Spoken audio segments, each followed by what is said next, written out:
दोस्तों आज आपको मैं बताऊंगी कुछ स्टडी टिप्स। सुबह सुबह पढ़ाई के समय अगर नींद आती है तो आजमाएं ये 8 टिप्स। इन तरीकों को आजमाने के बाद आपसे नींद रहेगी कोसों दूर। बेड पर बैठकर और हल्की रोशनी में बिल्कुल ना करें पढ़ाई। सुबह पढ़ाई के समय इन खास बातों का रखें ध्यान। क्या आपको सुबह पढ़ाई करते समय नींद आती है? क्या आपको सुबह पढ़ाई करते समय कुछ याद नहीं हो पाता है? अगर हाँ तो जान लीजिए कि सुबह सुबह पढ़ाई करते हुए नींद आने की क्या वजह है। सुबह सुबह पढ़ाई करते हुए नींद आने की ये बहुत ही आम समस्या है। लाखों छात्र ऐसे हैं जो सुबह पढ़ाई करने उठते तो हैं लेकिन नींद आने के कारण पढ़ाई नहीं कर पाते। नींद की वजह से हमारा दिमाग काम करना बंद कर देता है और हमें कुछ याद नहीं हो पाता है। आंखों में नींद घुलने पर हम कुछ समय तो जबरदस्ती पढ़ने की कोशिश करते हैं, लेकिन आखिर में जब सब कुछ हमारे बस से बाहर हो जाता है तो हमें बेबस होकर सोना ही पड़ता है। आपकी इस समस्या को ध्यान में रखकर हम यहाँ पर 8 आसान टिप्स लेकर आए हैं, जिनको फॉलो करने पर आपकी नींद भाग जाएगी और आप आसानी से पढ़ाई कर सकेंगे।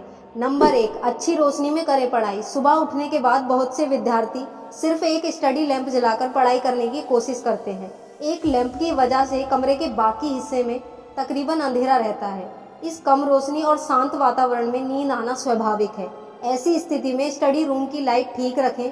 नंबर 2, बेड पर बैठकर कभी ना करें पढ़ाई। छात्रों के बीच ये समस्या भी आम है। कई लोग सुबह उठने के बाद बेड पर बैठकर ही पढ़ाई शुरू कर देते हैं। इससे आपको आलस आ सकता है।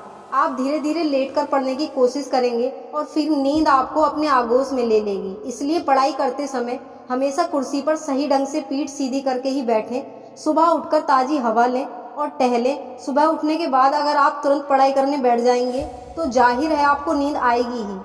इसलिए उठने के बाद सबसे पहले अपनी दैनिक क्रिया पूरी करें और फिर बाहर जाकर थोड़ी देर टहलें। इससे आपकी एक्सरसाइज हो जाएगी, वहीं आपको ताज़ी हवा भी मिलेगी। इस क्रिया से आपकी नींद पूरी तरह से गायब हो जाएगी। इसके बाद आप कई घंटे तक आराम से पढ़ाई कर सकते हैं। नंबर 4, सुबह उठने के बाद पानी ज़रूर पिएं। साथ ही पढ़ाई के दौरान भी कुछ कुछ समय बाद पानी पीते रहें। ज़्यादा पानी पीने से आपका दिमाग हाइड्रेट और तरोताज़ा रहता है। इससे सक्रियता बनी रहती है। नंबर 5, जल्दी सोएं और जल्दी उठने का रूटीन बनाएं। जल्दी सोने से और जल्दी उठने से शारीरिक तंदुरुस्ती, समृद्धि व दिमागी शक्ति में बढ़ावा होता है। छात्रों के जीवन में भी इस कथन का उतना ही महत्व है जितना एक आम आदमी के जीवन में। रात को जल्दी सोने से आप पर्याप्त नींद ले सकते हैं, जिससे आप सही बिल्कुल तरोताज़ा उठेंगे। नंबर 6, नींद आए तो चेहरे पर पानी के छींटे मारें।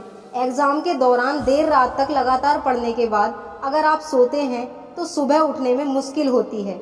थके हुए दिमाग के साथ पढ़ाई करने पर हमें बार बार नींद आती है। अगर आपके साथ ऐसा हो तो तुरंत उठें और बाथरूम में जाकर अपने चेहरे पर पानी के छींटे मारें। नंबर 7, अगर नींद आए तो पढ़ें अपना पसंदीदा विषय।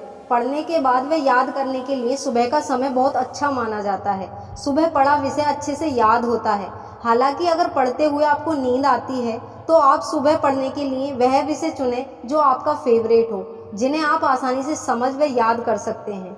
नंबर 8, पढ़ाई लिखकर करें या बोलकर, इससे अच्छा याद होता है। अगर आप पढ़ाई के दौरान नींद से परेशान रहते हैं तो ये तरीका पढ़ाई करते वक्त होने वाली बोरियत तथा आने वाली नींद को दूर भगाने में काफ़ी मददगार रहता है।